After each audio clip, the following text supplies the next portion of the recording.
Hello, it's Lindy, and we are doing a series of videos on movement improvement.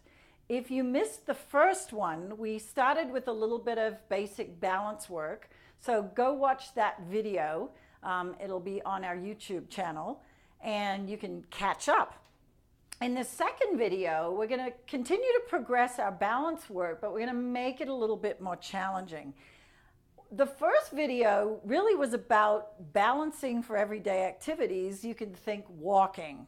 When we walk, we stand on one leg, we swing the other leg. That's simple, basic balance. But there are other things that we need to do standing on one leg, like maybe going up a tall step, or when we're out hiking, especially here in Colorado, taking a bigger step up a step or a rock or something when we're out hiking. So you might think, oh, my balance is pretty good, but most of us don't have the balance that we think we do in our heads. So try this little assessment. You're going to stand on one leg. I'm shifting my weight to my left, your right.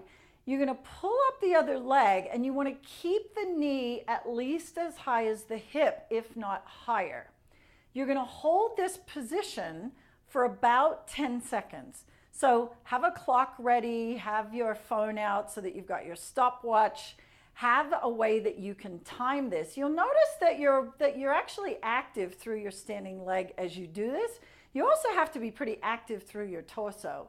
You're going to put that leg down, you're going to shift your weight to the other side and do it on the other leg. So imagine as you're doing this, I'm just going to do it quickly on my other side, that when you pull your knee up, you're balancing something on that thigh.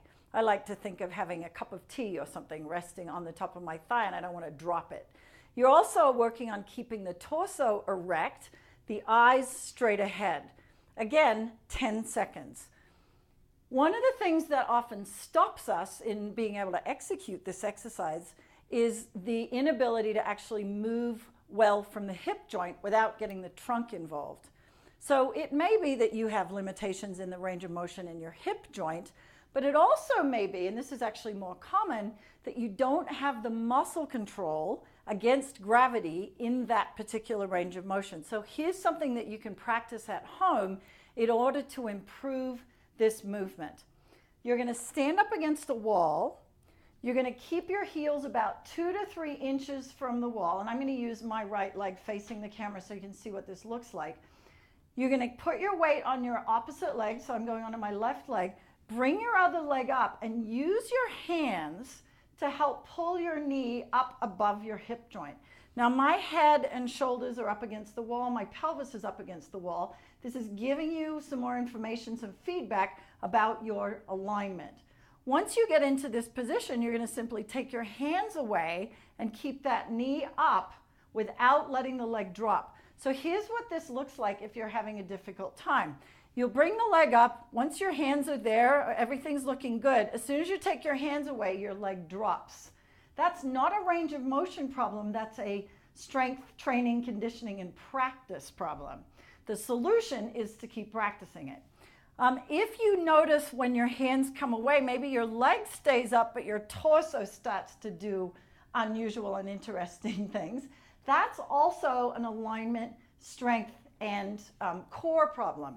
So it's a really simple way to practice this exercise. Work on this week. I've got more fun and games for you in the next video. Remember that if you are not practicing to improve your movement, you're actually practicing to get worse.